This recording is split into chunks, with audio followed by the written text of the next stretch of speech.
Hello, my beautiful yellowbone, redbone, butter pecan, caramel, butterscotch, toffee, mocha, chocolate, cocoa, exoticals. Welcome to the Pretty Girl Club. Welcome to the Exoticals United community. If you are new here, welcome.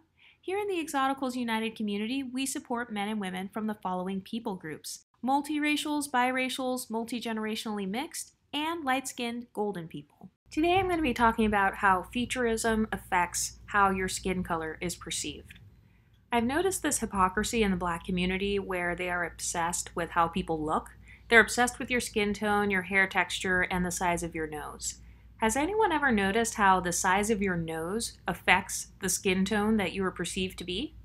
If you have more of an African Jay-Z type of nose, for example, people will be more likely to make comments like, "You're not that light-skinned."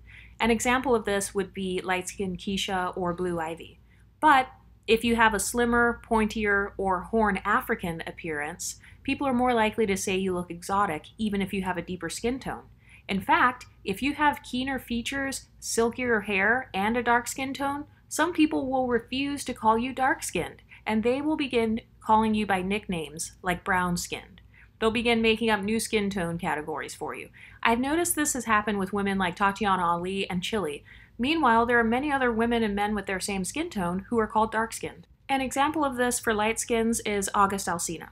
When he first came onto the scene, he was wearing his hair curly and posting on Instagram, and I have never heard him being called anything but light-skinned. Meanwhile, women around his color often have other women debating about their skin tones. Many people won't admit that featurism and texturism affects how people perceive your skin tone when you're a woman. An example of this is Willow Smith.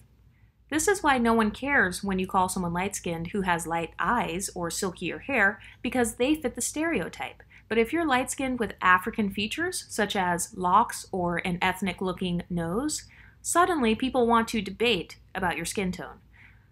Like I said, some good examples of this are Willow Smith, Chloe and Halle, and Blue Ivy.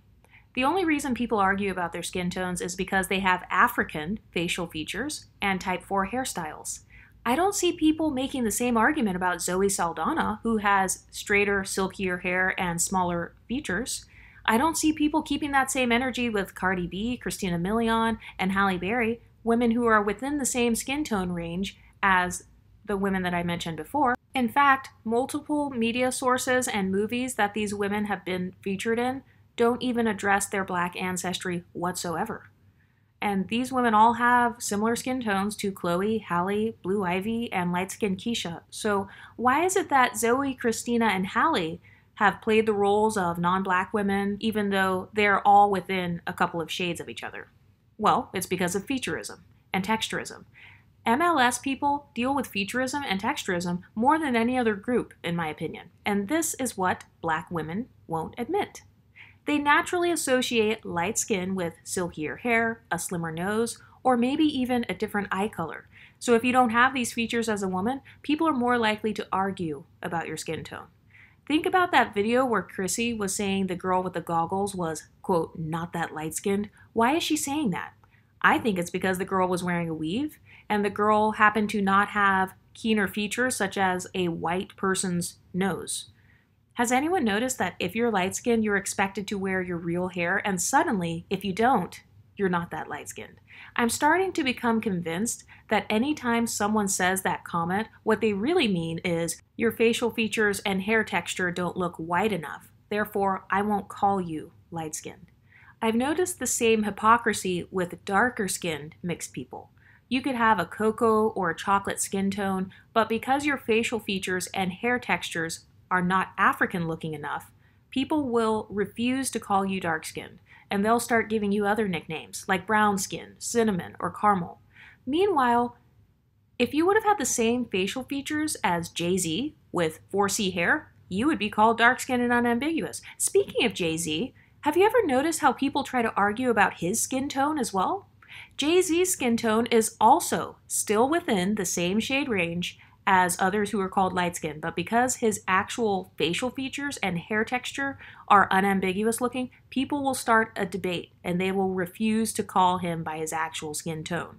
And again, the same thing happened with Blue Ivy because she resembles Jay-Z a little bit, so people won't let her be light-skinned. Another hypocrisy I've seen, has anyone noticed that when it comes to who gets the title of looking ambiguous, facial features and hair texture always come into play?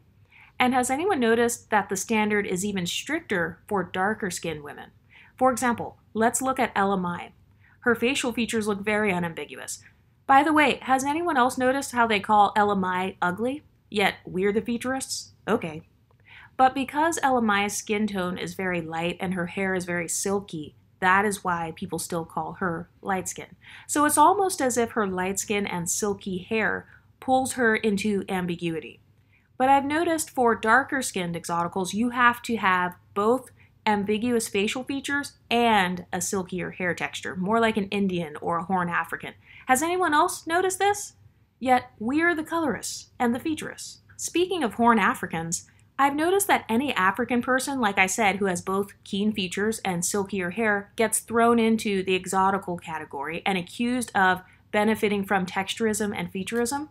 Are there any East Africans or Horn Africans on this channel that can attest to this? I'm talking about monoracial, darker-skinned people with less than 25% non-black ancestry who are not even mixed race. But because they look mixed, because they have that silky hair texture and those keener features, they suddenly become the dark-skinned standard of beauty, aka the object of envy for unambiguous women.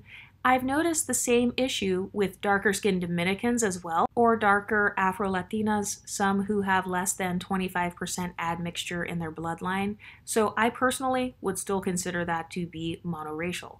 But because of the way the male-identified black women obsess over the male gaze, we all know that in the black community, West African or Bantu features with 4C hair are considered ugly. Yet, they won't admit this. Instead, they'd rather accuse anyone who doesn't have those features of being an exotical or benefiting from featurism, texturism, and colorism. Has anyone else noticed this? By the way, I know that not all people are like this, but these videos are meant to make you think and recognize the hypocrisy and the gaslighting in the black community. It seems like on average, if you have 2 or more non-black features, people consider that to be looking mixed, whether it's light-skinned and silky hair, for example, Alicia Keys, a thin nose with freckles, for example, Christina Milian, or even silky hair and keen features. But I've noticed that if you have more than 2 non-black features, you are considered what I call undeniably mixed looking. So once again, Alicia Keys would fall into this category. Christina Milian, she has lighter skin, silkier hair, and keen features and freckles. That's 4 non-black features right there. Therefore, I can see why there are some instances where she's playing roles where having black ancestry isn't even mentioned in the movie. Then I've noticed other women, like Rihanna, who has a lighter skin tone and light eyes and wears silkier hair textures.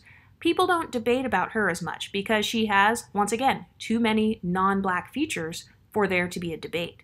But let's say you have one ambiguous feature, such as you happen to only have a lighter skin tone, and other than that, everything else looks unambiguous, such as Chloe. Now suddenly there's a debate. Also, has anyone else noticed that a lot of people say Hallie is the prettier sister? Have you ever noticed that the only difference between Hallie and Chloe is that Hallie has smaller features than Chloe? Chloe has a West African Bantu featured nose and large lips, just like Jay-Z. By the way, nothing wrong with that. Yet we're the futurists. It's due to the featurism perpetuated in the black community. Black people don't like their own features. They want to see keener, more ambiguous facial features or silkier hair textures. Do you remember the group TLC? Why was Chili considered the prettiest in that group? She was the darkest one. Can't use the colorism scapegoat argument on that one, can you? It's because Chili had the silkiest hair, naturally, and the most ambiguous facial features. Look at how her natural eyes slant downward. That is not the average West African Bantu feature. Most African Americans have naturally slightly upturned almond eyes and flared nostrils. Chili has neither. She has a very bone-straight, borderline hooked nose with thinner lips. She doesn't have the average African American full lips where they kind of protrude from the side. She doesn't have the average African American protruding, circular-shaped, pouty lips that most African American women have. Has anyone else noticed this? This is the futurism that no one wants to talk about. By the way, when I use the term African American features, I'm talking about the typical West African and Bantu features, such as a broad nasal tip, dark eyes, dark type 4 hair, and a dark skin tone. Don't try to comment and say, oh, black people can have other features, because I never said they couldn't. It's just that if you don't have these features, you will often be classed as other. Also, when they do those studies saying that dark-skinned black men get longer prison sentences, this is what they studied. This is what they're talking about. They're talking about darker people with the features that I described. So don't come on my channel trying to say that I don't know what I'm talking about, because everything that I'm saying is based on actual studies. These are the facial features that they are studying and saying these are classed as unambiguous African American features. So if you have those features, the West African, Bantu features, full nose, full lips, broader jawline, it's kind of protruding forward facing from the side, then that's what it is. Has anyone else noticed this featurism hypocrisy and how your facial features affect how your skin tone and your race is perceived? I just feel like I have so much smoke on this channel. There are so many items that I can talk about to demolish all of these semi-pro-black, aka hypocritical talking points. By the way, if you like my content, I do now have a Patreon. It is $5 a month, and on the Patreon, I'm going to be uploading on a daily basis. So if you want to hear more content like this, or you want to hear me talk about things like dark femininity, social climbing, strategy, and things that I don't want to share with the public, because that's how we get ahead. It's by hiding things from the public. Anyway, if you want to check that out, that's going to be linked in the description, and I'll talk to you guys next time. Stay pretty, ladies.